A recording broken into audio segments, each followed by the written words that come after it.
어머니, 어머니. 병실 문 앞에서 진우와 서연이 무릎을 꿇고 울부짖었습니다. 용서해 주세요. 제발 용서해 주세요.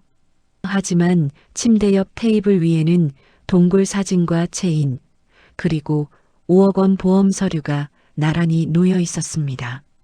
몇 일 전까지만 해도 이들은 시어머니를 산속 폐광에 버리고 태국에서 여유로운 휴가를 즐기고 있었습니다.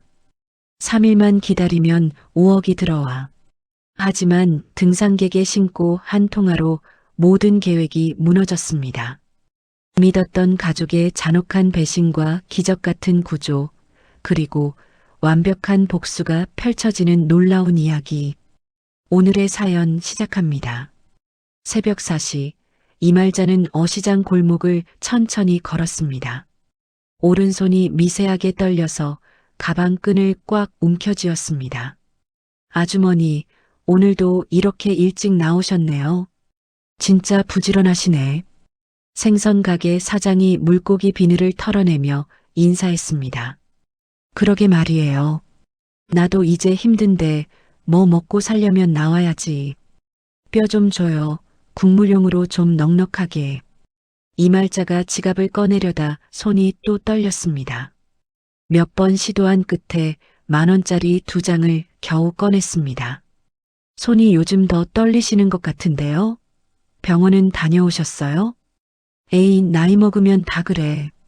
괜찮아요. 약이나 잘 챙겨 먹으면 버티지 뭐. 이말자는 쓴웃음을 지으며 뼈봉지를 받았습니다. 국밥집에 도착해서 주방 불을 켰습니다.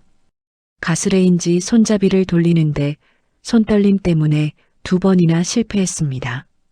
세 번째에서야 파란 불꽃이 올라왔습니다.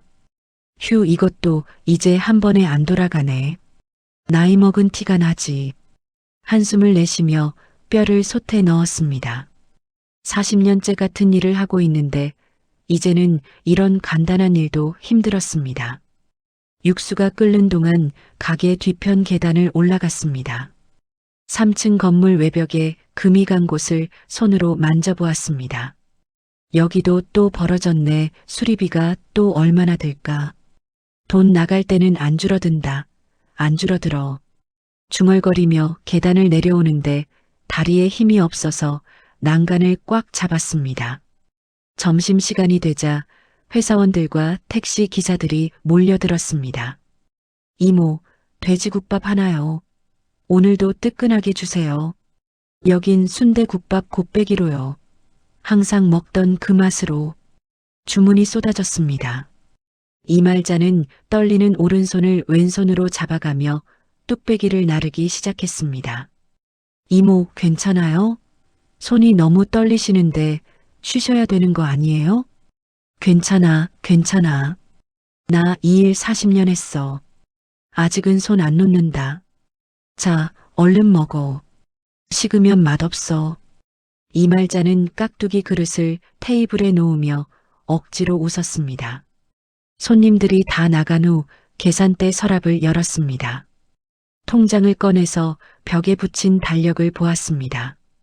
빨간 펜으로 표시해둔 날짜가 있었습니다. 강진우의 사업자금 이체일이었습니다. 이번 달도 500만 원 아이고 또 빠져나가네. 그래도 아들 일인데 안 도와줄 수도 없지. 통장 잔고를 확인하니 아슬아슬했습니다. 하지만 아들을 도와주지 않을 수 없었습니다. 저녁 무렵 박서연이 가게 문을 열고 들어왔습니다. 손에는 화려한 아파트 사진과 여행 브로슈어를 들고 있었습니다. 어머니, 안녕하세요. 오늘도 바쁘셨죠? 서연의 목소리는 늘 차갑고 형식적이었습니다. 왔구나. 진우는 어디 갔어? 얼굴 좀 볼까 했더니 회사에서 너무 바빠서요. 오늘은 대신 제가 왔어요. 어머니 도와드리려고 좋은 분 한 분 모시고 왔어요. 서연 뒤로 정장을 입은 남자가 들어왔습니다. 안녕하세요. 오태수라고 합니다. 보험 쪽 일 오래 했습니다. 오태수가 명함을 내밀었습니다. 보험? 나 보험은 이미 잔뜩 들어놨어. 더 들 것도 없어. 이말자가 고개를 저었습니다. 어머니, 요즘 병원비가 얼마나 비싼지 아세요? 특히 파킨슨병 같은 건 약간만 해도 장난 아니에요. 서연이 테이블 위에 서류를 펼쳐 놓았습니다. 이 보험은 좀 다릅니다. 사망하실 때 5억 원이 한 번에 나오는 상품이에요. 오태수가 설명하기 시작했습니다. 5억? 그 큰 돈이 나와서 뭐 하려고 나 죽고 나면 나랑 무슨 상관이야. 어머니, 진우 사업 어려운 거 어머니도 아시잖아요. 이 건물도 여기저기 손볼 데 많고요. 서연이 아파트 사진을 이말자 앞에 밀었습니다. 이런 데서 어머니 모시고 살 수 있으면 얼마나 좋아요. 엘리베이터 있는 깨끗한 아파트에서요. 이말자는 돋보기를 쓰고 서류를 천천히 읽었습니다. 작은 글씨들이 빽빽했습니다. 가입자 이름 칸에 자신의 이름이, 수익자 칸에는 강진우의 이름이 적혀 있었습니다. 이거 내가 죽어야 돈이 나오는 거지? 말은 좋게 해도 결국 그 얘기잖아. 어머니, 그렇게 무섭게 생각하지 마세요. 혹시 모를 일에 대비해 두는 거예요. 요즘 다들 이렇게 준비해요. 서연의 목소리에 약간의 초조함이 섞였습니다. 보험료는 도대체 얼마야? 한 푼이 아쉬운 판인데. 월 50만 원입니다. 어머니 연세 생각하면 이 정도면 진짜 잘 나온 거예요. 오태수가 계산기를 두드렸습니다. 50만 원이라 국밥을 도대체 몇 그릇을 더 팔아야 나오는 돈이냐? 이말자가 한숨을 쉬었습니다. 어머니, 그건 걱정 안 하셔도 돼요. 보험료는 진우가 낼 거예요. 어머니한테 부담 안 가게 하기로 다 얘기했습니다. 진우가? 그 애가 어디서 그런 돈이 나와?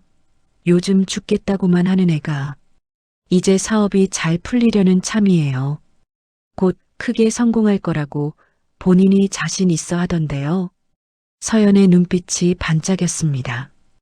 이말자는 떨리는 손으로 서명란에 이름을 적었습니다. 글자가 삐뚤빼뚤했지만 어떻게든 끝마쳤습니다. 이 정도면 됐습니다, 어머니. 서명해 주셔서 감사합니다. 이제 든든하게 준비해 두신 거예요.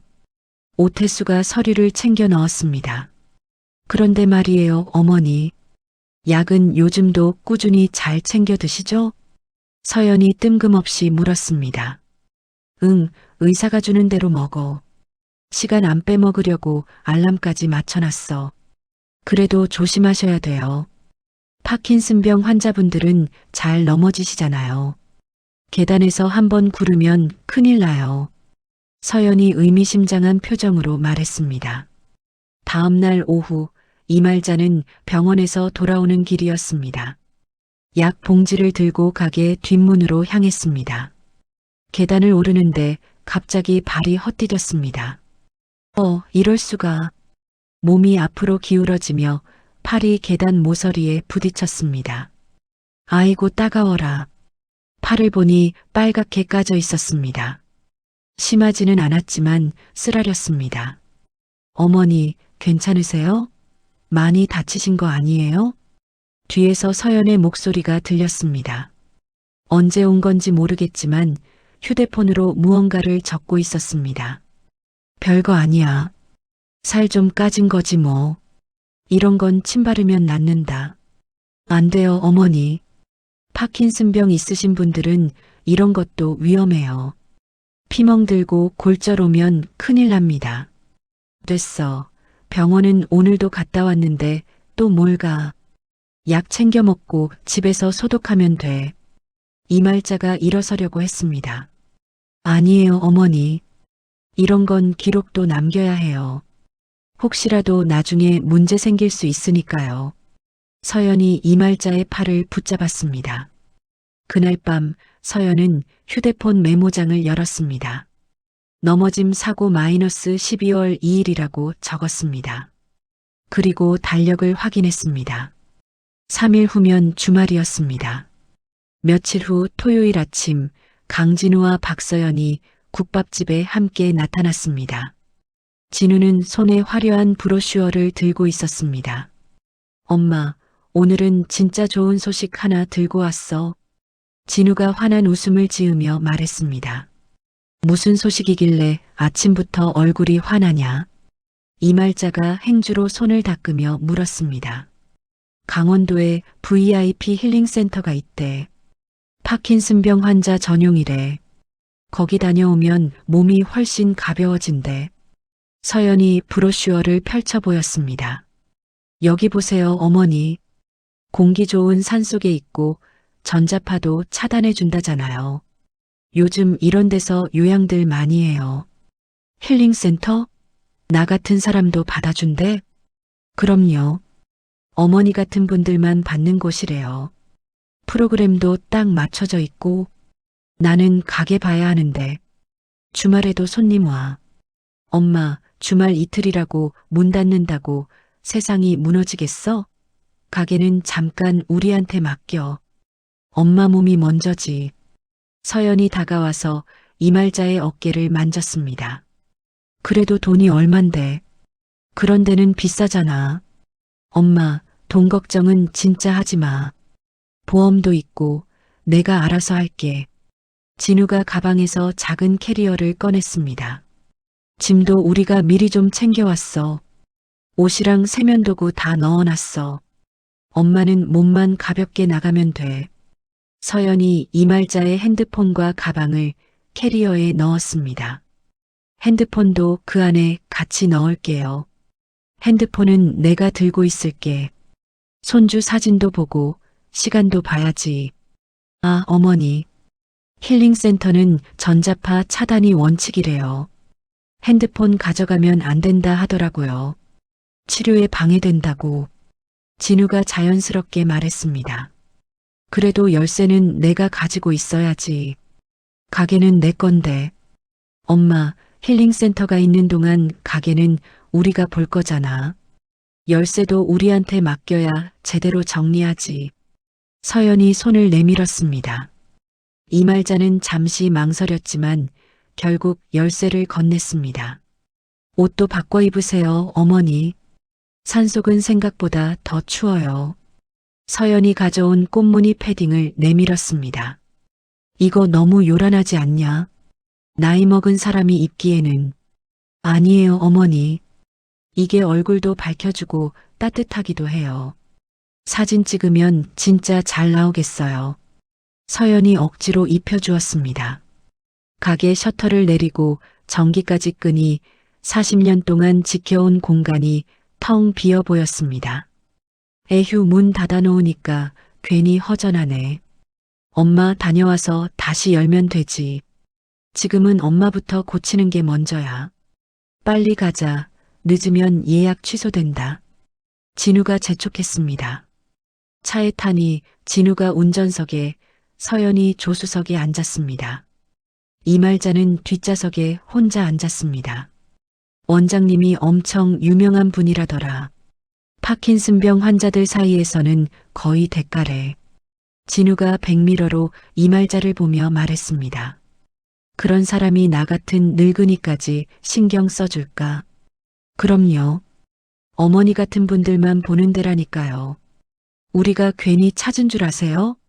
치료비는 또 얼마나 깨지는지. 엄마, 진짜 돈 걱정하지 말라니까. 이제부터는 보험에서 다 나와. 서연이 돌아보며 웃었습니다. 차는 고속도로를 달렸습니다. 서울을 벗어나니 산과 들이 펼쳐졌습니다. 이말자는 창밖 풍경을 보며 마음이 조금 편해졌습니다. 엄마, 눈 좀 붙여. 길 좀 멀어. 진우의 권유에 이말자는 눈을 감았습니다. 한참 후 잠에서 깨어보니 고속도로가 아니었습니다. 좁은 지방도로를 달리고 있었습니다. 여기가 어디냐, 길이 이상하네. 다 와가. 힐링센터가 워낙 깊은 데 있어서 그래. 진우가 대답했습니다. 포장도로가 끝나고 비포장 흙길이 시작되었습니다. 차 바닥에서 돌 부딪히는 소리가 계속 들렸습니다. 길이 왜 이렇게 험하냐? 여기가 진짜 맞는 거야? 이말자가 불안해하며 물었습니다. 엄마, 좋은 데일수록 원래 이렇게 숨겨져 있는 거야. 아무나 못 오는 데라 그래. 서연이 뒤돌아보며 말했습니다. 양쪽으로 자풀이 허리까지 올라와 있었습니다. 길은 점점 더 좁아졌습니다. 마침내 차가 멈췄습니다. 이말자가 창밖을 보니 안내판도 건물도 보이지 않았습니다. 풀에 반쯤 가려진 철문과 낡은 경고 표지판만 보였습니다. 여기가 정말 병원이야? 간판도 하나 없는데. 응, 여기 맞아. 원장님이 일부러 이렇게 해놨대. 일반 사람들 눈에 안 띄게. 진우가 차에서 내렸습니다. 트렁크에서 체인과 자물쇠, 손전등을 꺼냈습니다. 서연은 담요 한 장과 비상식량 봉지를 들고 나왔습니다. 아니, 병원 오면서 무슨 체인을 들고 내려. 이게 다 뭐야? 엄마, 산속이라 혹시 모르니까 준비하는 거야. 겁먹지 마. 이말자가 차에서 내리며 물었습니다. 엄마, 일단 안으로 들어가서 원장님부터 뵙자. 추운데 밖에서 이러면 더 힘들어. 진우가 철문을 열었습니다. 안쪽은 동굴이었습니다. 축축하고 차가운 공기가 나왔습니다. 여기가 어떻게 병원이냐, 냄새부터가 이상한데. 이말자가 뒤로 물러섰습니다. 엄마, 잠깐만 참아. 원장님이 곧 오신댔어. 이 안에서 검사도 하고 그런다더라. 진우가 이말자의 팔을 잡고 안으로 밀었습니다. 싫다. 나는 안 들어간다. 이건 아무리 봐도 병원이 아니야. 이말자가 버텼지만 진우와 서연이 함께 밀어서 어쩔 수 없이 들어갔습니다. 동굴 안은 깜깜했습니다. 손전등 불빛만 바닥을 비쳤습니다. 엄마, 여기 담요 있으니까 이거 덮고 좀 앉아 있어. 금방 올게. 진우가 담요와 비상식량을 바닥에 놓았습니다. 너희들은 같이 안 들어오냐? 나 혼자 여기 있으라고? 이말자가 돌아봤지만 진우와 서연은 이미 입구로 향했습니다. 우린 원장님이랑 먼저 얘기해야 돼. 엄마는 여기서 잠깐만 기다려. 오래 안 걸려. 서연이 뒤도 돌아보지 않고 말했습니다. 철문이 닫히는 소리가 울렸습니다. 이어서 체인이 여러 번 감기는 금속 마찰음이 들렸습니다. 야, 이게 무슨 소리야? 문 열어. 진우야. 이말자가 철문을 두드렸습니다. 하지만 대답이 없었습니다. 자동차 시동 소리가 들리더니 점점 멀어졌습니다. 진우야. 서연아. 이 문 열어라. 나가게 해. 이말자가 목청껏 소리쳤지만 메아리만 돌아왔습니다. 철문을 밀어봤지만 꿈쩍도 하지 않았습니다. 체인으로 단단히 잠겨 있었습니다. 이게 도대체 무슨 짓이냐? 나를 여기에 가둬놓고. 이말자가 주저앉았습니다. 목에 걸린 작은 금속 펜던트가 옷 밖으로 튀어나왔습니다. 그래, 이게 있었지. 몇 년 전 서기훈이 선물해 준 것이었습니다. GPS가 달린 응급장치라고 했었습니다. 떨리는 손으로 가운데 버튼을 찾았습니다. 오래 눌러야 한다고 했었습니다. 왼손으로 오른손을 감싸쥐고 버튼을 누르기 시작했습니다. 작은 진동과 함께 LED가 깜빡였습니다. 기훈아, 제발 좀 알아챈다, 제발 좀. 이말자가 간절히 중얼거렸습니다. 같은 시각 서울청 광역수사대 사무실에서 서기훈은 야간 당직 근무 중이었습니다. 책상 위에 쌓인 사건 서류를 정리하고 있었는데 휴대폰에서 특별한 알람음이 울렸습니다. 응? 이 소리는. 서기훈이 휴대폰을 집어들었습니다. 화면에는 이말자의 이름과 함께 강원도 산악지형 좌표가 표시되어 있었습니다. 이말자 할머니? 이 시간에 강원도 산속이라고? GPS 긴급 구조 신호였습니다. 서기훈의 얼굴이 굳어졌습니다. 할머니가 왜 거기 계시지? 항상 가게 근처만 다니시던 분인데. 컴퓨터를 켜서 위치 기록을 조회했습니다. 평소에는 서울 도심 국밥집 근처에서만 움직이던 신호가 오늘 오후 갑자기 고속도로를 따라 이동한 후 산속 깊은 곳에서 멈춰 있었습니다. 이거 느낌이 너무 안 좋다. 서기훈이 즉시 강원경찰청 상황실로 전화를 걸었습니다. 여보세요. 강원청 상황실이죠? 서울청 광역수사대 서기훈 총경입니다. 네, 말씀하십시오. 지금 GPS 긴급 신호가 하나 들어왔습니다. 고령자 한 분입니다. 좌표 불러드릴 테니 바로 확인 좀 부탁드립니다. 서기훈이 좌표를 불러주었습니다. 그 순간 강원도 112 상황실에는 다른 전화가 걸려왔습니다. 112입니다. 무엇을 도와드릴까요? 저기요, 제가 등산을 하다가 이상한 걸 봤는데요. 등산객 최가영의 목소리였습니다. 어떤 걸 보셨는지 천천히 말씀해 주세요. 폐광 같은데 입구에 승용차가 한 대 세워져 있고요. 철문이 체인으로 꽁꽁 묶여 있어요. 사람 발자국도 있고 그냥 보기에는 좀 이상해서요. 지금 계신 곳 위치를 아시면 알려주시겠습니까? 최가영이 위치를 설명했습니다. 상황실 직원이 컴퓨터에 입력하니 서기훈이 제공한 좌표와 정확히 일치했습니다. 신고해 주셔서 감사합니다. 곧 근처 지구대랑 구조대가 출동할 겁니다. 그 자리에서만 잠시 기다려 주세요. 강원경찰청에서 서울청으로 연락이 왔습니다. 서 총경님, 방금 일반인 신고가 하나 들어왔습니다. 좌표가 아까 주신 지점하고 똑같습니다. 현장 상황이 심상치 않습니다. 알겠습니다. 저희도 바로 출발하겠습니다. 현장 인원하고 계속 연락 주고받읍시다. 서기훈이 팀장급 회의를 긴급 소집했습니다. 형사들 전원 회의실로 모여 지금 바로 산악 구조 나가야 한다. 총경님 무슨 사건입니까? 고령자 한 분이 강원도 산속 폐광 근처에 계신다. 실족이 아니라 감금일 가능성이 높다. 헬기 지원은 어떻게 할까요? 기상 상태부터 확인해봐. 지금 산악지대 날씨가 어떤지 보고해. 잠시 후 담당자가 보고했습니다. 현재 돌풍하고 가시거리 저하 경보가 내려져 있습니다. 오늘은 헬기 이륙이 어렵습니다. 그럼 시간 끌 것 없이 육로로 가야지. 차량 준비해. 장비도 꽉 채우고.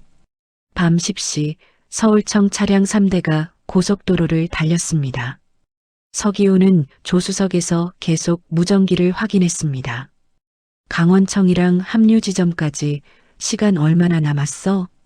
지금 속도면 30분 정도면 도착합니다. 알았어. 안전선만 지키고 최대한 당겨봐. 비가 내리기 시작했습니다. 국도로 빠져나오니 강원서 순찰차가 기다리고 있었습니다. 서기훈 총경님이십니까? 강원청 팀장입니다. 수고 많으십니다. 현장 상황부터 먼저 말씀해 주시죠. 등산객이 말한 차량은 그대로 있고 사람이 타고 있는 흔적은 없습니다. 폐광 입구는 철문에 체인으로 단단히 잠겨 있습니다. 그 자리에서 절대 손대지 말고 저희랑 같이 들어갑시다. 혹시 안에서 소리가 나는지도 귀 기울여 보시고요. 차량 행렬이 비포장 산길로 들어갔습니다. 좁은 길이라 차로는 더 이상 갈 수 없었습니다. 여기서부터는 걸어가야겠습니다. 형사들이 차에서 내렸습니다. 볼트커터와 휴대용 쐐기, 구급 가방을 나눠 들었습니다. 헤드램프만 켜고 불은 최소한으로. 발밑 조심하고 묵묵히 갑시다. 서기훈이 지시했습니다. 젖은 흙이 발목까지 빠졌습니다.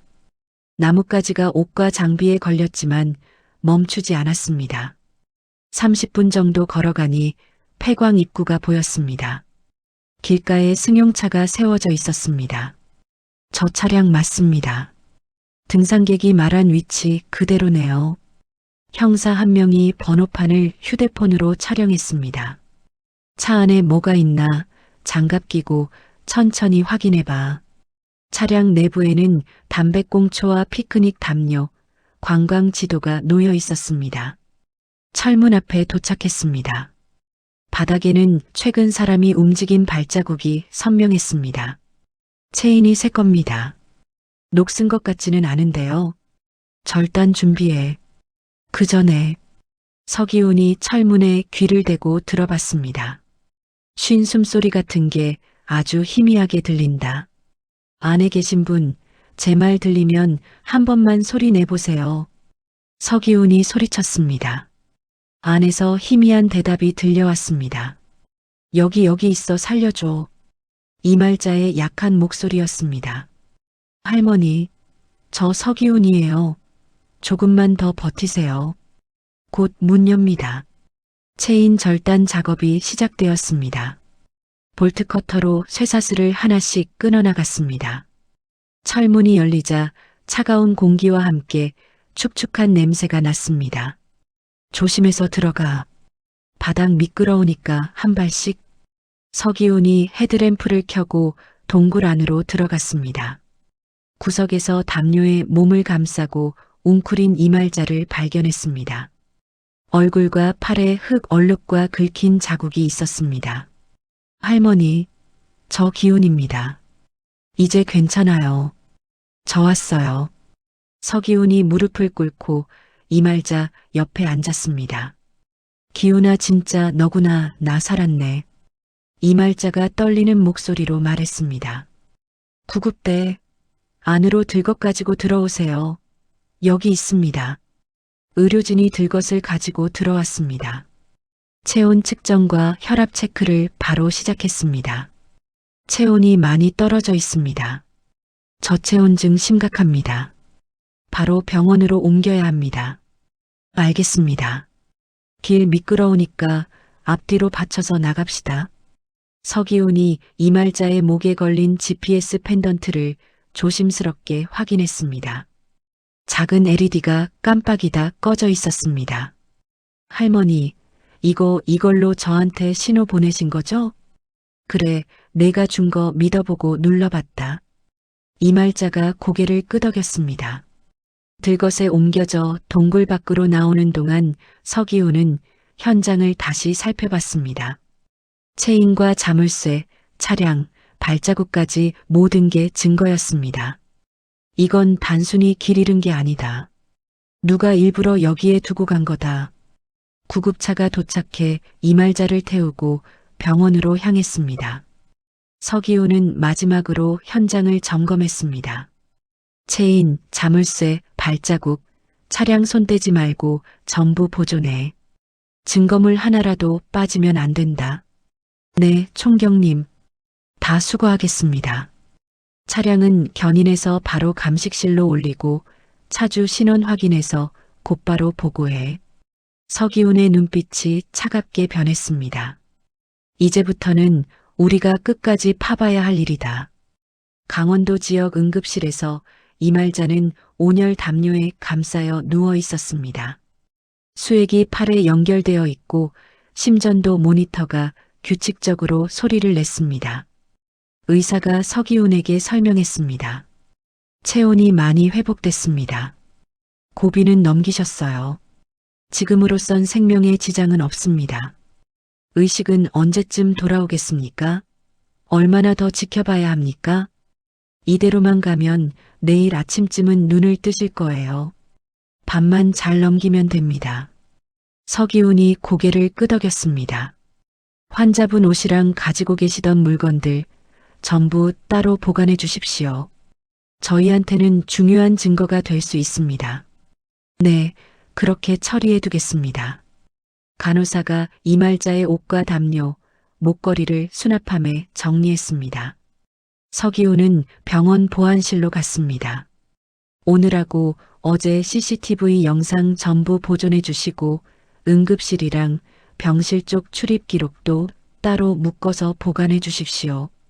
혹시 무슨 사건하고 관련이 있는 겁니까? 예, 지금 진행 중인 사건하고 연결돼 있습니다. 환자분 안전이 제일 우선이라서요. 보안팀장이 진지한 표정으로 고개를 끄덕였습니다. 다음 날 새벽 이말자가 눈을 떴습니다. 간호사의 도움으로 침대 머리를 조금 올렸습니다. 간호사가 물었습니다. 할머니, 많이 힘드시죠? 지금은 어떠세요? 목이 너무 말라 물 한 모금만. 물을 조금 마신 후 이말자는 가슴 쪽으로 손을 가져갔습니다. 목걸이가 없다는 걸 확인했습니다. 내 목에 있던 거, 그 목걸이는 어디 갔어? 저희가 안전하게 따로 챙겨뒀어요. 없어지는 일 없게 보관하고 있으니까 걱정 마세요. 그때 서기훈이 병실에 들어왔습니다. 할머니 많이 무서우셨죠? 이제 괜찮아요. 여기 병원이니까 안심해도 됩니다. 기훈아, 내가 날 건져줬구나. 고맙다. 정말 고맙다. 이말자의 눈에 눈물이 맺혔습니다. 서기훈이 침대 옆 테이블에 큰 글씨 메모지와 펜을 놓았습니다. 할머니, 힘드시겠지만 거기서 무슨 일이 있었는지 차근차근 적어주실 수 있겠어요? 이말자가 떨리는 손으로 펜을 잡았습니다. 글자가 삐뚤빼뚤했지만 천천히 적기 시작했습니다. 동굴체인 폐광. 서기훈이 메모를 확인했습니다. 거기까지 데려간 게 진우랑 서연이 맞습니까? 이말자가 고개를 끄덕였습니다. 다시 펜을 들어 큰 숫자를 적었습니다. 5억. 결국 보험금이었네요. 5억 때문에 그 짓을 한 거군요. 서기훈의 얼굴이 굳어졌습니다. 같은 시간 서울 국밥집에서는 형사들이 압수수색을 진행하고 있었습니다. 형사 한 명이 서랍에서 두꺼운 파일을 꺼냈습니다. 여기 있다. 보험 서류 원본. 싹 다 챙겨. 통장, 거래 내역 있는 건 전부 박스에 넣어. 한 장도 빠뜨리지 마. 서기훈의 지시에 따라 형사들이 증거물을 상자에 담았습니다. 벽장 구석에서는 갑지 않은 차용증 뭉치도 발견되었습니다. 빚이 장난이 아니네. 이 정도면 진우가 어머니한테 빨대를 얼마나 꽂았는지 딱 보인다. 오후에는 보험 설계사 오태수가 경찰서에 출석했습니다. 오태수가 조사관 앞에 앉아 말했습니다.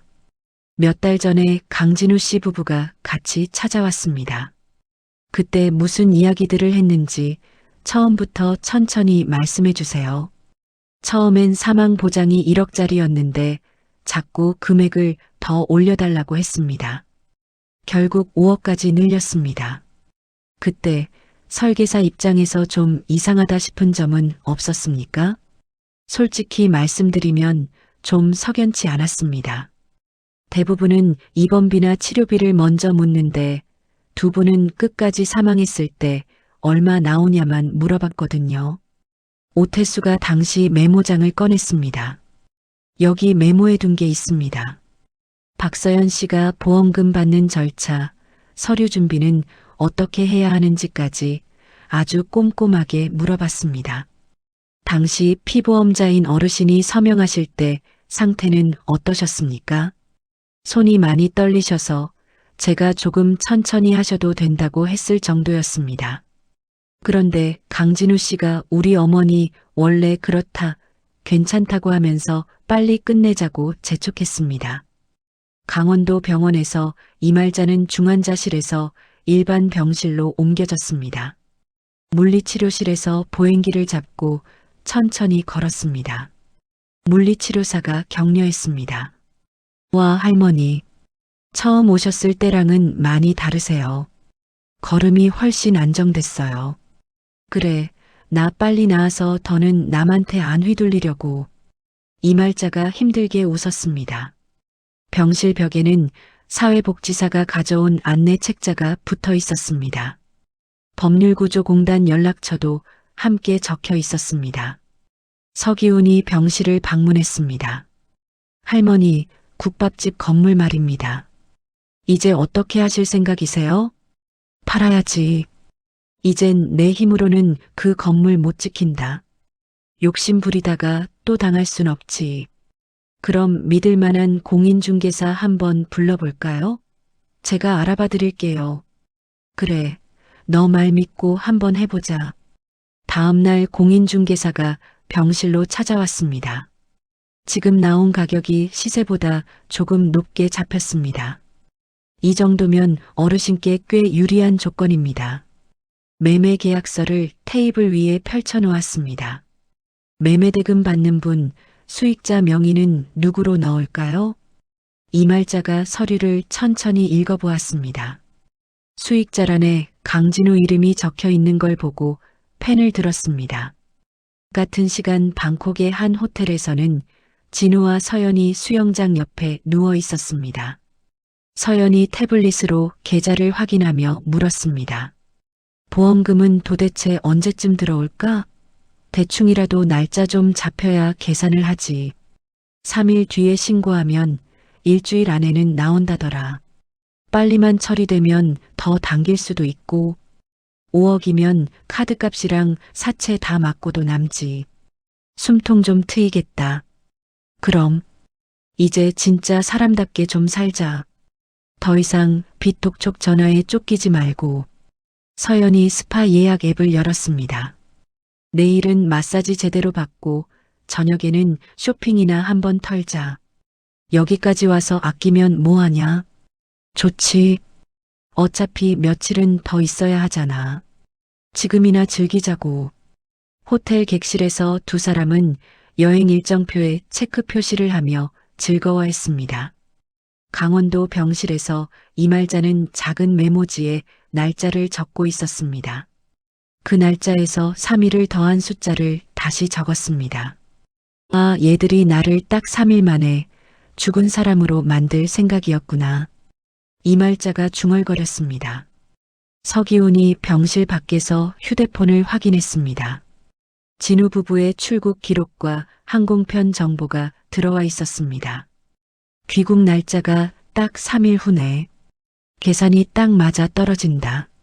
서기훈이 팀원들과 통화했습니다. 공항에서부터 대기했다가 병원 들러서 어머니 찾으러 오면 그 자리에서 바로 체포한다. 전부 준비해라. 네, 알겠습니다. 동선 다 맞춰놓겠습니다. 서기훈이 화이트보드에 사건 흐름을 정리했습니다. 보험 가입부터 동굴 유기, 구조, 그리고 곧 있을 체포까지의 타임라인이 완성되었습니다. 이말자는 침대에서 창밖을 바라보며 생각했습니다. 40년 동안 아들만 믿고 살았는데 이제는 모든 게 달라졌습니다. 이제야 알겠다. 내 편이 누군지, 내 가족이 누군지 피만 섞였다고 다 가족은 아니구나. 이말자가 서기훈을 바라보며 작게 말했습니다. 병원에서 일주일이 지나자 이말자는 규칙적인 생활에 적응했습니다. 아침마다 정해진 시간에 약을 먹고 재활 운동을 했습니다. 간호사가 체온계를 들고 들어왔습니다. 할머니, 오늘은 좀 어떠세요? 몸이 어제보다 가볍나요? 응, 이제는 혼자서도 걸을 수 있어. 넘어질까 겁나던 발이 그래도 좀 나아졌다. 정말 대단하세요. 처음 오셨을 때는 한 걸음 떼기도 힘들어 하셨는데 지금은 많이 안정됐어요. 식사 시간에는 플라스틱 식판에 나온 밥을 천천히 먹었습니다. 40년 동안 써온 국그릇이 그리웠지만 참았습니다. 병실 한쪽 책상에는 공책이 놓여 있었습니다. 이말자가 펜을 들고 첫 페이지에 글을 적기 시작했습니다. 다시 걷기, 가게 정리하기, 새집 찾기. 할 일들을 하나씩 적어나갔습니다. 오후에 재단 관계자가 병실을 찾아왔습니다. 정장을 입은 여성이 서류 가방을 들고 인사했습니다. 안녕하세요. 이말자 어르신 맞으시죠? 파킨슨병 환자 지원 재단에서 인사드리러 왔습니다. 내가 무슨 큰 죄를 지은 것도 아닌데 재단에서까지 절 찾아와요? 서기훈 총경님께서 꼭 한번 찾아뵙고 얘기 나누라고 하셨어요. 할머니께서 기부 의사를 보이셨다고 해서요. 기부라니 내가 무슨 큰 돈을 가진 것도 아닌데 무슨 기부야. 네. 할머니께서 이번 일 겪으시고 나 같은 환자들 좀 도와주고 싶다고 말씀하셨다고 들었습니다. 아, 그런 얘기였구나. 나 혼자 살겠다고 붙들고 있는 돈은 아니지. 우리가 지금 파킨슨병 환자들만을 위한 지원센터를 만들고 있어요. 재활치료, 상담, 가족 교육까지 같이 하는 곳입니다. 할머니가 도와주시면 정말 많은 분들이 살 길을 찾으실 거예요. 내가 뭘 어떻게 하면 되는데요? 글도 잘 못 쓰고 아는 것도 없는데 국밥집 건물 매각하신다고 들었어요. 그 매각 대금 중 일부만 도와주셔도 센터 세우는데 큰 힘이 됩니다. 이말자가 서류를 천천히 읽어봤습니다. 어려운 용어들이 많았지만 대충 이해할 수 있었습니다. 그래, 나도 평생 밥 팔아서 먹고 살았는데 이제는 좀 나누고 가야지. 서명할게요. 기부 의향서에 이름을 또박또박 적었습니다. 그때 서기훈이 병실에 들어왔습니다. 할머니 말씀드렸던 공인중개사분이 도착하셨습니다. 벌써 왔어? 세상이 참 빠르다, 빠르긴. 중개사가 서류를 들고 나타났습니다. 좋은 소식입니다. 매수인이 조건 다 맞춰서 바로 계약하겠다고 합니다. 현금으로 깔끔하게 진행하겠답니다. 계약서를 테이블 위에 펼쳐 놓았습니다. 시세보다 조금 높게 잡혔습니다. 이 정도면 진짜 운 좋으신 편입니다. 이말자가 계약금 입금 내역을 확인했습니다. 평생 모은 돈보다 훨씬 큰 금액이었습니다. 매매 대금을 받으시는 분, 최종 수익자는 누구 명의로 넣을까요? 다 재단으로 넘겨주세요. 파킨슨병 환자 지원 재단 이름으로 넣어주세요. 중개사가 깜짝 놀랐습니다. 정말 괜찮으시겠습니까? 금액이 적은 수준이 아닌데요. 나 입에 풀칠할 만큼만 남겨두고 나머지는 다 보내요. 나도 이제 누가 좀 의지할 때가 있어. 서기훈이 옆에서 보호자 변경 신고서를 꺼냈습니다. 그리고 이것도 같이 하셔야 합니다, 할머니. 그건 또 뭐냐? 종이가 왜 이렇게 많아? 법적인 보호자 이름입니다. 진우 씨에서 제 이름으로 바꾸는 거예요. 그래야 앞으로 서류 처리할 때도 할머니 편에서 안전하게 도와드릴 수 있어요. 이말자가 서명했습니다. 서기훈이 보험회사 서류도 내밀었습니다. 그리고 보험 계약도 수정해야 합니다. 보험금 받는 사람도 진우 씨 말고 아까 그 재단으로 바꾸는 걸로 하시죠. 그래, 이제는 거기다 다 넘겨. 그게 마음이 편하다. 모든 서류 처리가 끝나자 이말자가 안도했습니다.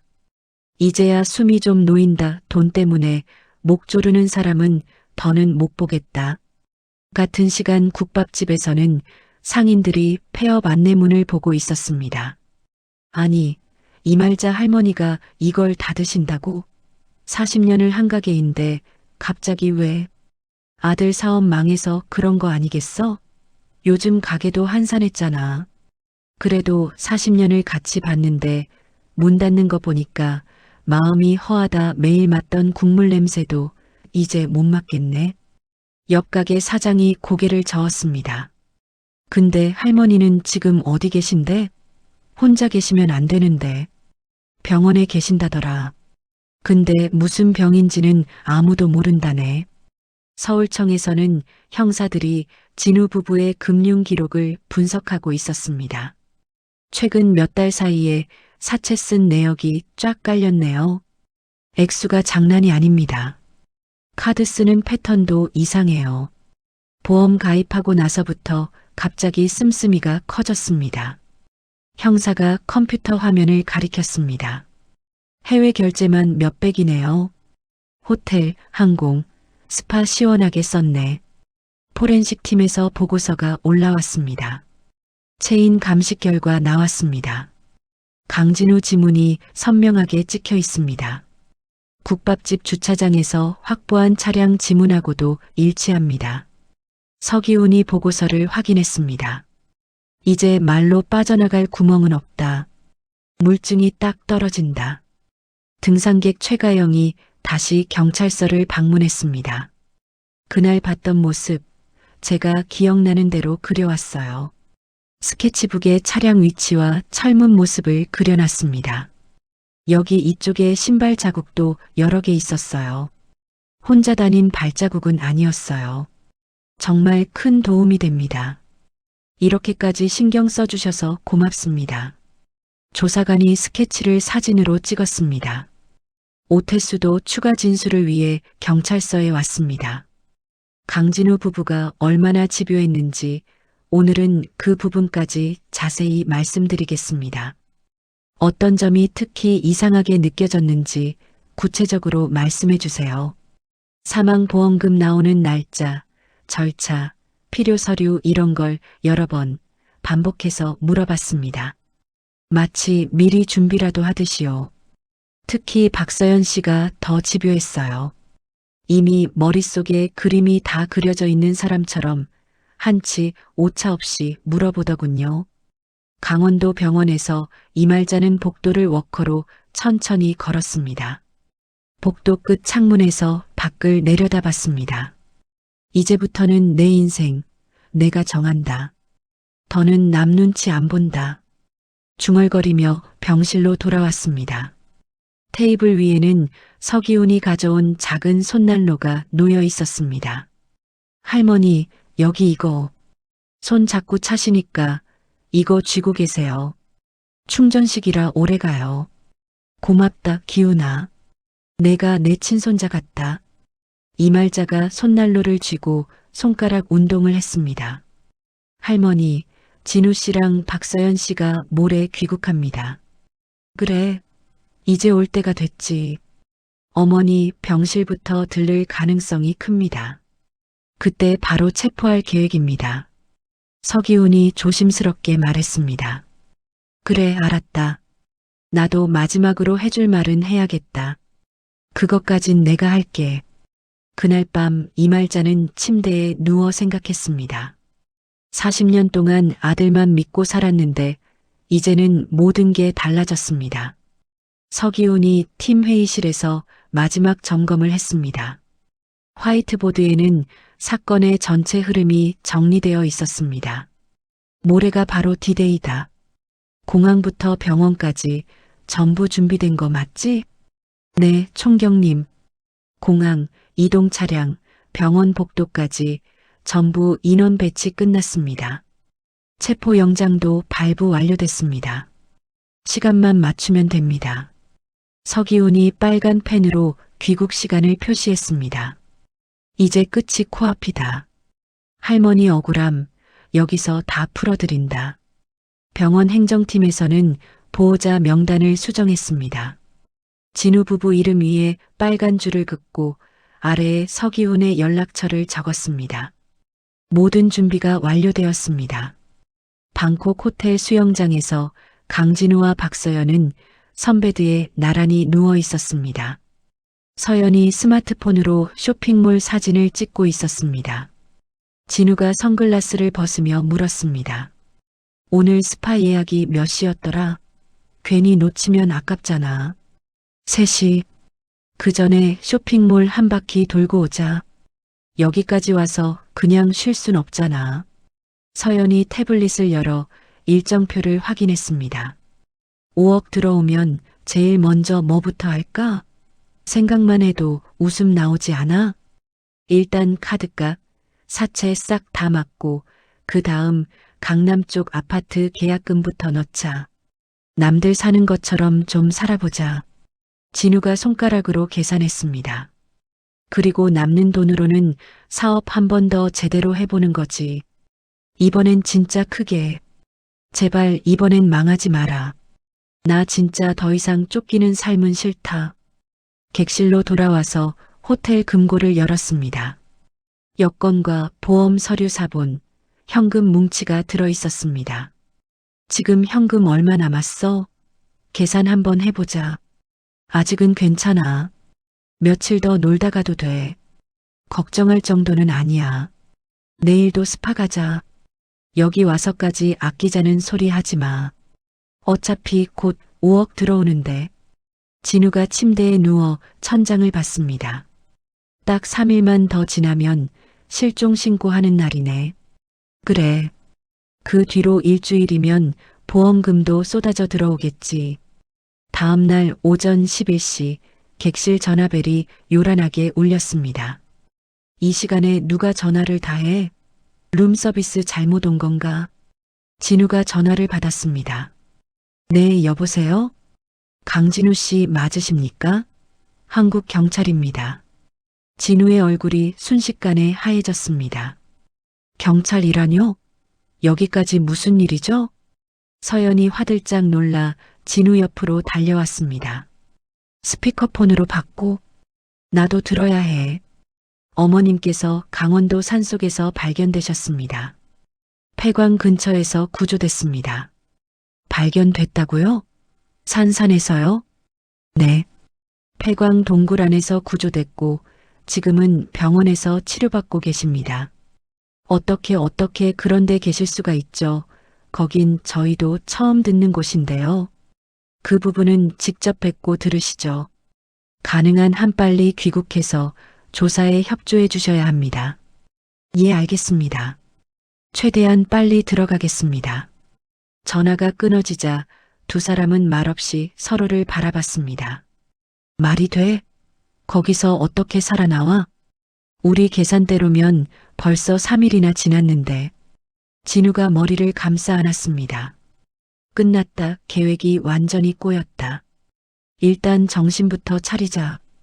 어머니 입에서 뭐가 나왔는지 그게 먼저야. 서연이 스마트폰을 들었습니다.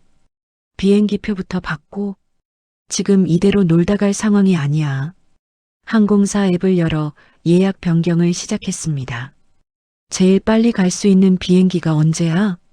내일 오후 6시짜리 하나 있다. 그게 제일 빠르네.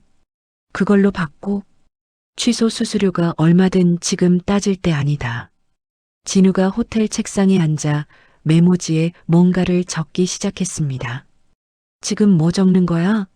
그냥 멍하니 있을 시간이 없는데. 변명 정리하는 거지. 어머니 앞에 가서 뭐라고 말할지. 머릿속에라도 틀을 잡아야지. 메모지에는 힐링센터, 길 이름, 치매 초기, 실종 신고 같은 단어들이 적혀갔습니다. 원장이 갑자기 연락 두절됐다고 하자. 우리도 피해자라는 식으로 가는 거야. 그럼 어머니가 혼자 나가셨다가 길 잃은 걸로 몰고 가자는 거야? 그래.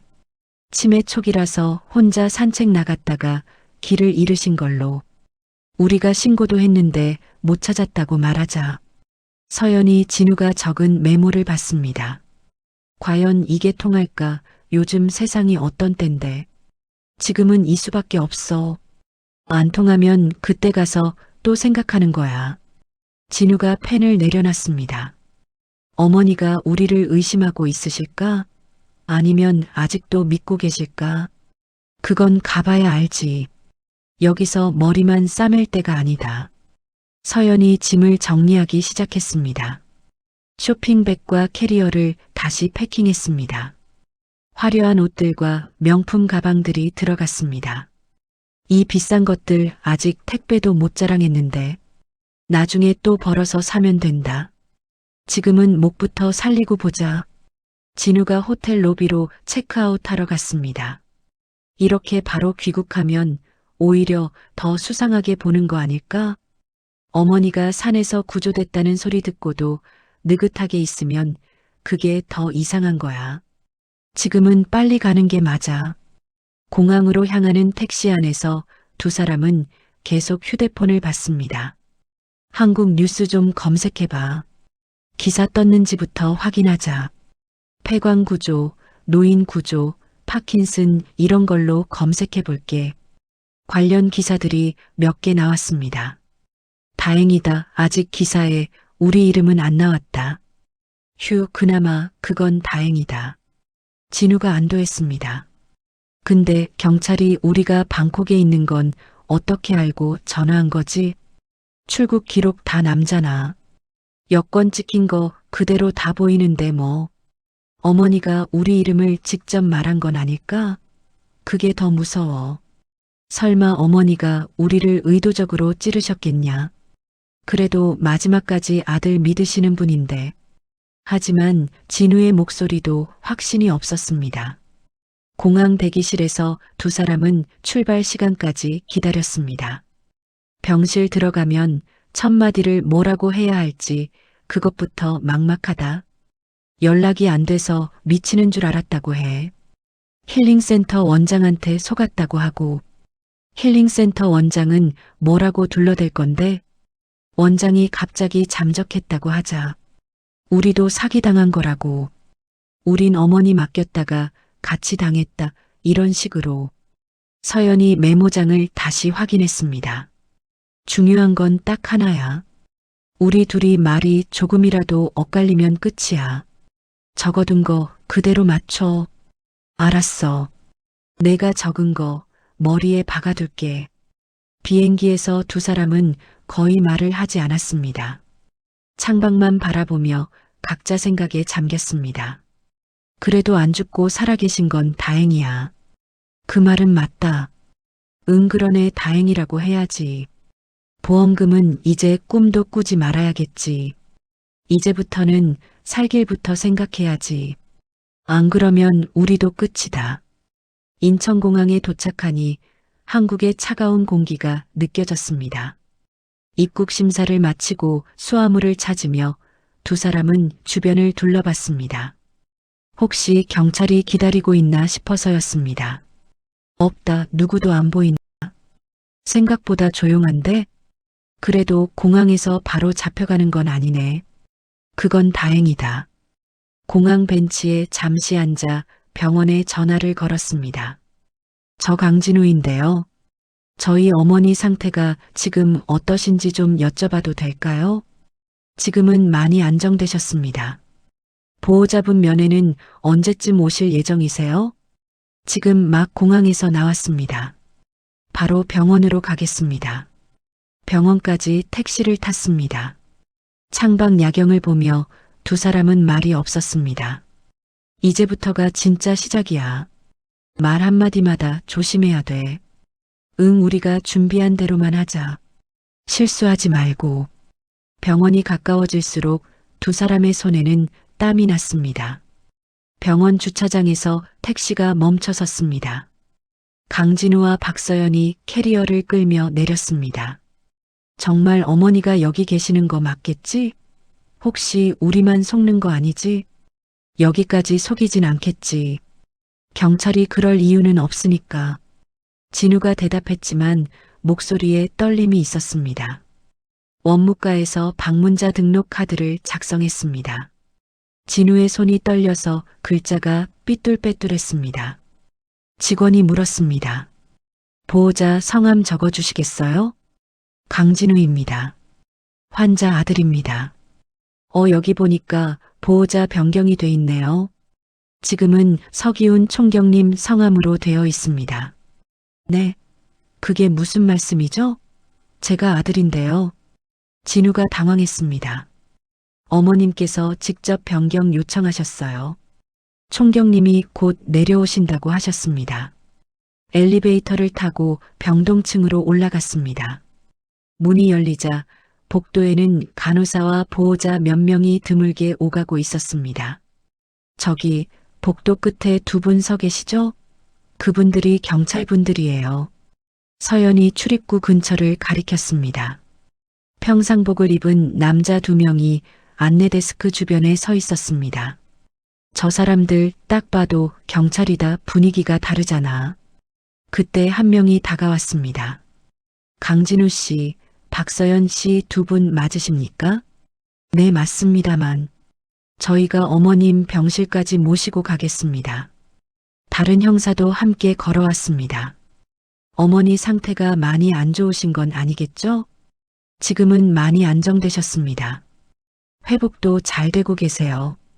형사가 앞장서며 병실로 향했습니다. 복도를 걸어가면서 진우와 서연은 서로 눈짓을 주고받았습니다. 손에 땀이 나고 심장이 빨리 뛰었습니다. 병실 문 앞에 도착했습니다. 들어가시기 전에 한 가지만 말씀드리겠습니다. 형사가 문을 막아섰습니다. 어머님이 많이 충격을 받으셨습니다. 말씀하실 때 최대한 차분하게 자극하지 않게 해주십시오. 네, 그렇게 하겠습니다. 문을 열자 이말자가 침대 옆 의자에 앉아 있었습니다. 침대 머리맡에는 물컵과 약통이 있었습니다. 테이블 위에는 보험 서류와 사진들이 정리되어 놓여 있었습니다. 철문과 체인 사진, 보험금 5억이라는 숫자가 크게 인쇄된 서류가 눈에 들어왔습니다. 엄마, 진우가 달려가려다 멈춰 섰습니다. 서연이 그 사진들을 보는 순간 다리에서 힘이 빠졌습니다. 어머니, 이게 다 뭐예요? 무릎이 꺾이면서 바닥에 주저앉았습니다. 진우도 침대 옆까지 가다가 테이블 위 서류를 봤습니다. 엄마, 이 서류들 이게 어떻게 여기 있어? 이말자는 그들을 바라보지도 않았습니다. 시선을 천장 카메라 쪽으로 돌렸습니다. 얘들아. 이말자가 천천히 입을 열었습니다. 내가 여기 누워서 뭘 보고 뭘 들었는지 너희는 아냐? 목소리는 조용했지만 단단했습니다. 서연이 바닥에 무릎을 꿇고 앉은 채 어깨를 떨었습니다. 어머니, 우리 잘못했어요. 입이 열이 있어도 할 말이 없어요. 진우도 침대 옆에서 한 무릎을 바닥에 댔습니다. 엄마, 미쳤었어. 내가 눈이 뒤집혔어. 서기훈이 테이블 반대편에 서서 기록장에 뭔가를 적었습니다. 병실 구석에 설치된 카메라의 빨간 불이 깜빡이고 있었습니다. 형사 한 명이 테이블 위 파일을 두 사람 앞으로 밀었습니다. 이 서류들 무슨 내용인지 본인들이 제일 잘 아시겠죠? 체인 감식 보고서와 GPS 위치 로그가 펼쳐졌습니다. 서연이 그 자료를 보자 완전히 무너졌습니다. 두 손을 바닥에 짚고 고개를 푹 숙였습니다. 어머니, 죄송해요. 사람도 아닌 짓을 했어요. 죽어도 할 말이 없어요. 진우도 두 번째 무릎까지 바닥에 대고 완전히 무릎을 꿇었습니다. 엄마, 진짜로 눈이 멀었었어. 돈 때문에, 빚 때문에 엄마도 사람으로 안 봤어. 두 사람은 서로를 바라보지 못하고 바닥만 응시했습니다. 상체를 앞으로 숙였다가 뒤로 젖히는 동작을 반복했습니다. 서연이 손가락으로 바지를 움켜잡아 주름을 만들었습니다. 제발요, 어머니, 한 번만 살려준다고 생각해 주세요.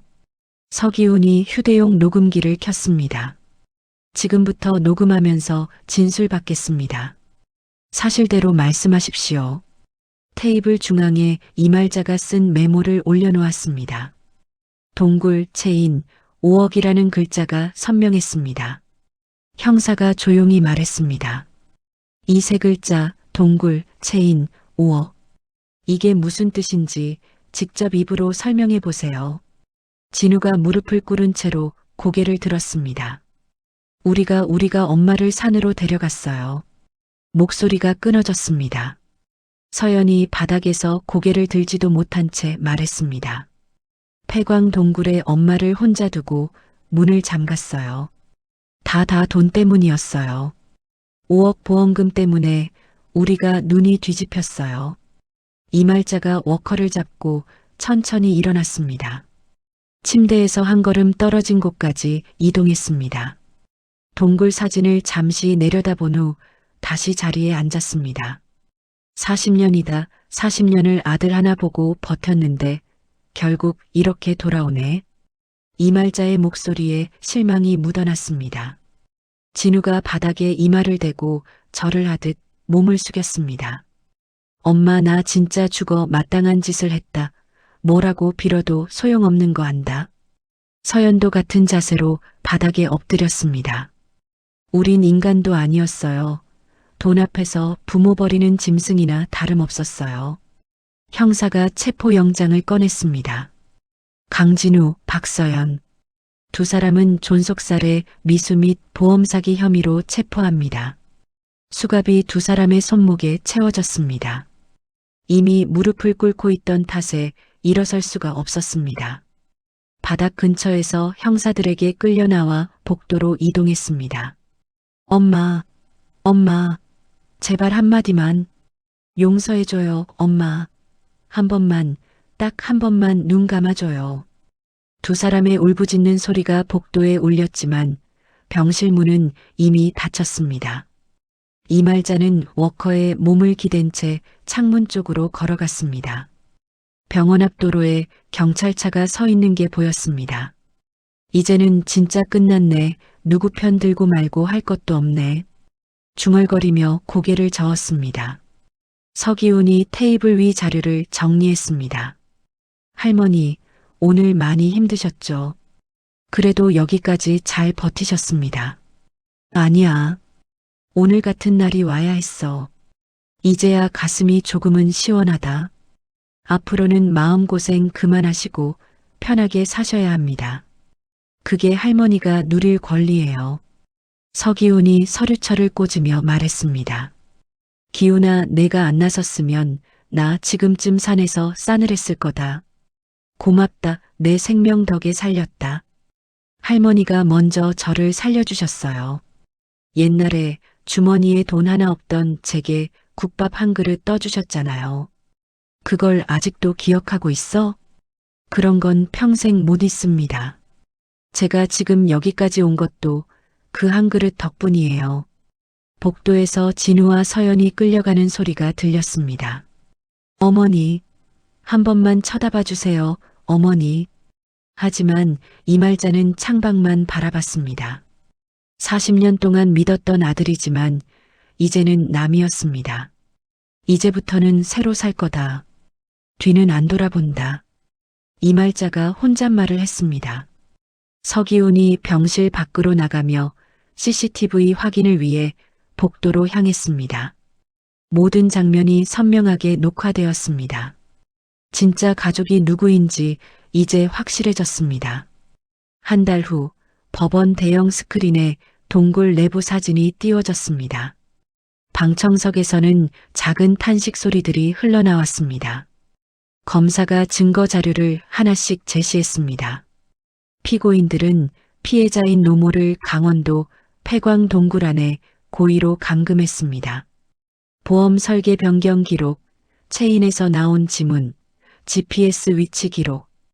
이 모든 것이 우발적 사건이 아닌 치밀하게 준비된 범행이라는 점을 분명히 보여줍니다.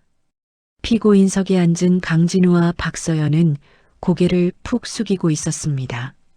가끔 판사를 올려다봤지만 곧 시선을 떨어뜨렸습니다.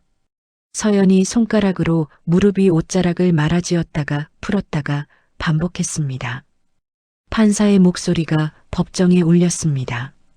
피고인 강진우, 피고인 박서연. 두 사람에게 존속살해, 미수 및 보험 사기 혐의를 모두 유죄로 인정합니다. 각 징역 12년을 선고합니다. 12년이라. 여기서 끝이구나. 우리 인생은 여기서 끊겼네. 판결 후 두 사람은 각각 다른 호송차에 탔습니다. 차 창문 너머로 숙인 뒷모습이 희미하게 보였습니다. 같은 시간 이말자는 새로 얻은 작은 단독주택 거실에서 TV를 보고 있었습니다. 이제 판결 나온 거 뉴스에도 나오는구나. 뉴스에서 법원 건물이 나왔습니다. 12년이면 젊은 세월 다 보내겠네. 이말자가 리모컨으로 TV를 껐습니다. 이제 됐다. 더 들을 것도 더 볼 것도 없다. 거실에는 새 가구들이 깔끔하게 정리되어 있었습니다. 작은 식탁과 의자 2개, 새 싱크대와 가스레인지가 놓여 있었습니다. 벽에는 재단에서 보내준 파킨슨병 환자 후원 현황표가 붙어 있었습니다. 기부 확인서도 함께 걸려 있었습니다. 저녁 6시 현관문이 열렸습니다. 할머니, 저 왔습니다. 고생했다. 저녁은 다 차려놨다. 씻고 와서 바로 앉아. 이말자가 부엌에서 나왔습니다. 서기훈이 현관 열쇠고리에 자신의 열쇠를 하나 더 채웠습니다. 할머니, 오늘 재판은 어떻게 끝났어요? 결과 들었지? 네, 다 끝났습니다. 둘 다 징역 12년입니다. 그래, 그 정도면 많이 받은 거다. 부모한테 한 짓 생각하면 적은 것도 아니지. 주방에서 이말자가 준비한 국과 반찬을 식탁에 올렸습니다. 서기훈이 약통을 꺼내 이말자 앞에 놓았습니다. 할머니, 약 드실 시간입니다. 식사 전에 이거 먼저 드셔야죠. 그래, 잊어버릴 뻔했네. 내가 챙겨주니까 편하다. 두 사람이 마주 앉아 저녁을 먹기 시작했습니다. 숟가락이 그릇에 부딪히는 소리가 규칙적으로 반복되었습니다. 기훈아, 나 때문에 내가 고생만 하는 거 아니냐? 괜히 짐만 얹어주는 것 같아서 마음이 걸린다. 그게 무슨 말씀이세요? 저도 혼자 살다가 할머니랑 밥 같이 먹으니까 사람이 사는 것 같습니다. 그래도 내가 또 넘어지고 아프면 내 일에 방해되는 거 아니냐? 전 이제 알겠어요. 피가 섞였다고 다 가족이 아니고 마음으로 챙겨주는 사람이 진짜 가족이라는 거요. 식탁 한쪽에는 파킨슨병 환자 모임 일정표가 놓여 있었습니다. 다음 달 재단 간담회 초청장도 함께 있었습니다. 다음 주 환자 모임 가시기로 한 거 그대로 가는 거죠? 그래, 거기가 좋더라. 나 같은 사람들하고 얘기하니까 마음이 덜 쓸쓸해. 아주 좋은 일이에요. 몸도 마음도 같이 치료되는 거죠. 식사가 끝나고 이말자가 설거지를 했습니다. 손떨림 때문에 발판을 놓고 조심스럽게 했습니다. 서기호는 거실에서 서류 가방을 열었습니다. 공과금 고지서를 꺼내 자동이체 신청서를 작성했습니다. 할머니, 전기세는 자동이체로 다 바꿔놨습니다. 날짜 맞춰서 빠져나가게 했어요. 그래, 그럼 신경 쓸 게 하나 줄겠네. 고맙다. 밤이 되자 거리의 가로등이 창문으로 들어와 거실을 은은하게 비췄습니다. 이말자가 방에 들어가 침대에 누웠습니다.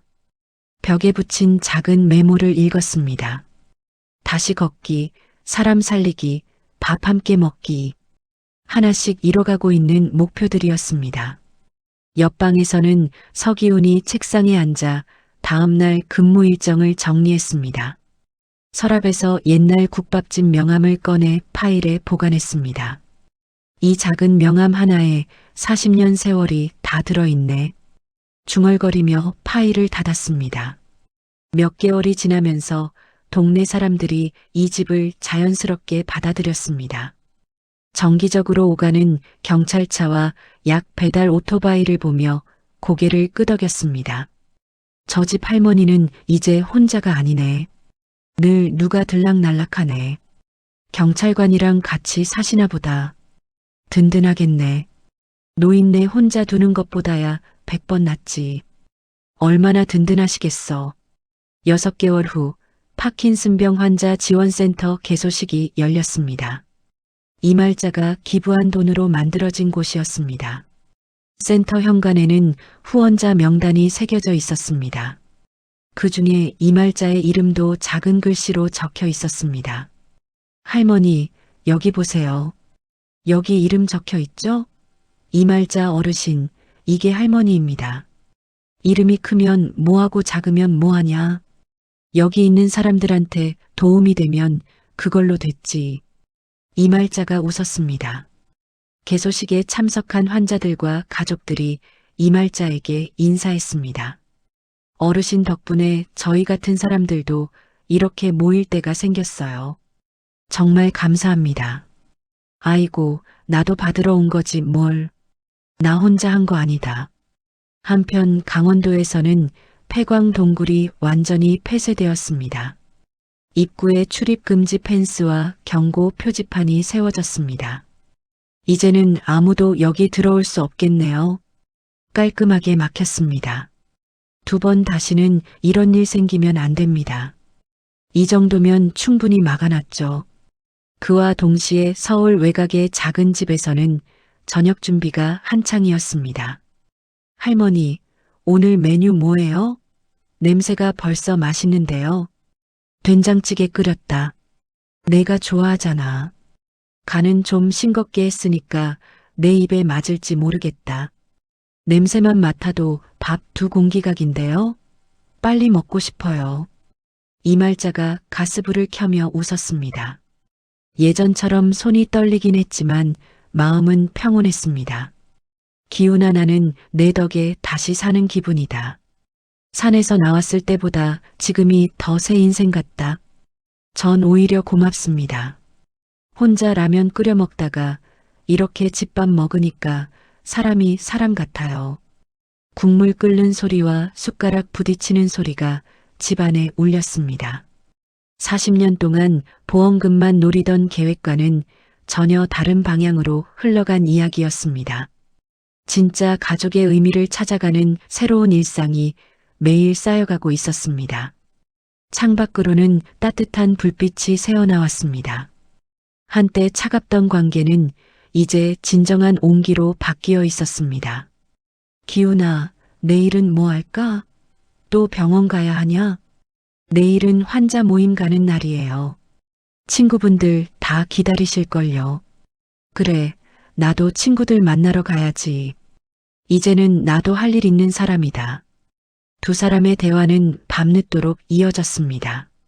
작은 집안에는 진짜 가족의 따뜻함이 가득했습니다. 보험금 5억 원을 노리고 친어머니를 산속 동굴에 버린 아들과 며느리의 이야기였습니다. 40년 동안 아들만 믿고 살아온 이말자, 할머니에게 가장 큰 상처를 준 것은 추위나 배고픔이 아니라 가장 사랑했던 사람들의 배신이었을 것입니다. 하지만 절망적인 순간에도 포기하지 않고 구조 신호를 보낸 할머니의 의지와 옛 은혜를 잊지 않고 밤새 수색에 나선 서기훈의 따뜻한 마음이 기적을 만들어냈습니다. 진짜 가족은 혈연관계가 아니라 진심으로 서로를 아끼고 돌보는 마음에서 시작된다는 것을 보여준 이야기였습니다. 탐욕에 눈이 먼 가짜 가족은 무너지고 진정한 사랑으로 맺어진 새로운 가족이 탄생했습니다. 국밥 한 그릇의 작은 친절이 결국 생명을 구하고 인생을 바꾸는 큰 힘이 되었다는 점에서 더욱 의미 깊은 이야기였습니다. 이야기를 끝까지 들어주신 분이 계시다면 잘 들었다고 댓글 하나만 남겨주세요. 감사합니다.